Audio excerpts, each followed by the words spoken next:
Hello, everyone, and welcome to an overview of the Romantic period.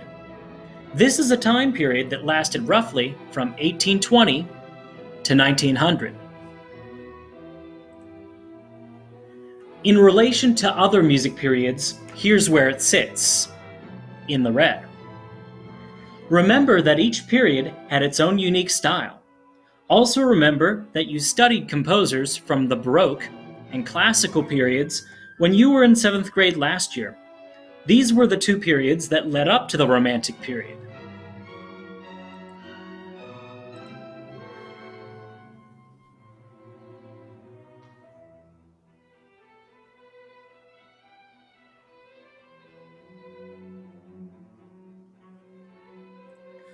One common misconception about the Romantic period is that it was about love songs.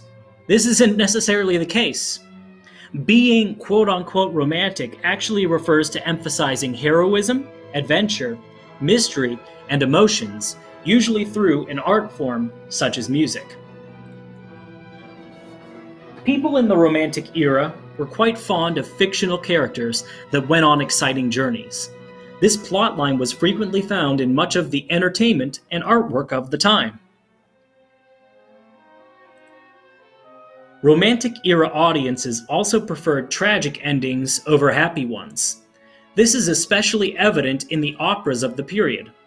If you've ever heard the stereotype of how all operas have someone sing, then die, this is usually true because of 19th century audience preferences. Now that you've seen a broad introduction, I will go more specifically into the 6 main traits of the Romantic period. Be sure to type all of this information into your Google Doc because we will be using these traits to analyze a specific piece of music in Lesson 2. Number 1 of these 6 main traits is individualism. During the Romantic period, people began to focus less on family and community and more on self-fulfillment and self-reflection.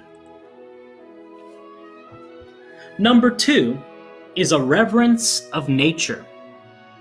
During this time, great cities were becoming more common, and many people wanted to return to seeing and hearing the beauty of the outdoors. Number 3 is pursuit of the supernatural. Ancient Greek mythology came back in style. With this revival of interest, it wasn't long before the original myths found their way into new art and music, alongside similar, newly created stories that featured supernatural beings. On this slide, by the way, I've included 2 pictures, both of ancient Greek myths. I'll give you a minute to guess what these 2 ancient Greek myths are.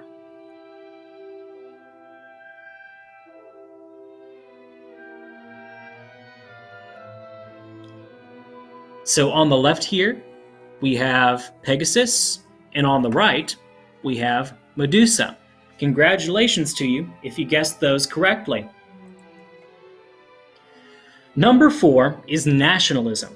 Nationalism, by the way, can broadly be defined as pride in one's country. Artists and composers alike took great pride in their homeland. Many composers specifically found folk songs from their country and put them into their orchestral compositions. By the way, a folk song is a song that is a native to one's country and is often passed down verbally rather than in written format.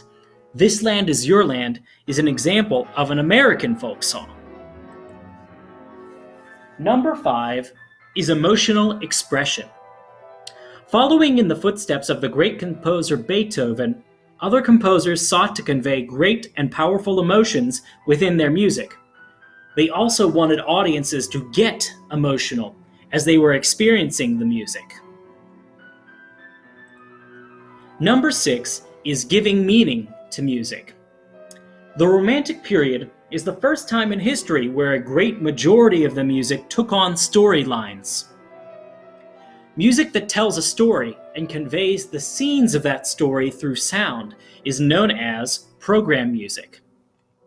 Program music can either have an accompanying paper program that has a written story for the audience to follow, such as the one pictured here, or It can set up the image of the story through the title itself. Carnival of the Animals is an example of this type of title.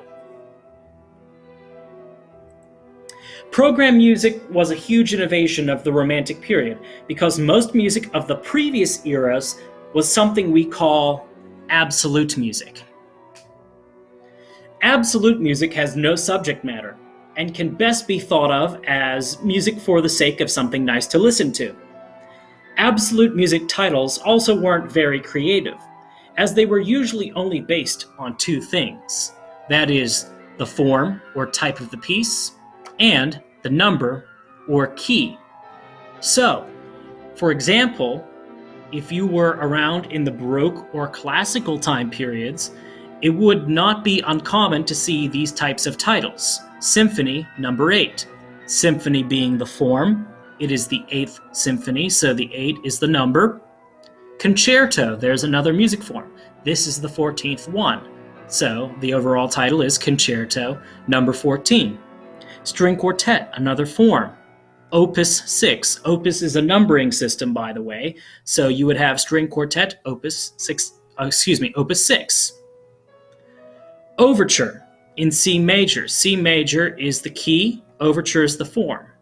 Toccata and fugue, these are actually two types of forms, and these would be in D minor. That is the key they are in. So toccata and fugue in D minor being the overall title. This concludes the overview section of my presentation. So here's an overview of what you need to do next. First, look at your Google Doc and be sure you have as much information as possible from this video typed in. Be sure to share it with me. And by the way, my email address again is amatrish@eastpennsd.org.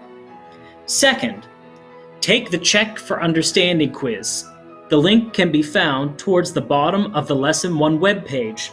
Be sure to enter your email address so that you can receive your score. You must get 100% correct on this quiz before you look at the Lesson 2 page. You are allowed unlimited attempts to take this quiz. Third, in Lesson 2, you will watch a film about how one piece of program music came to be during the Romantic period. You will then analyze how that particular piece made use of the 6 Romantic period traits which were covered in this video. By Lesson 3, you will compose and premiere your own program music. This will be the part of the unit that contains an assessment which will factor into your overall music class grade. Thank you for watching, and I'll see you soon.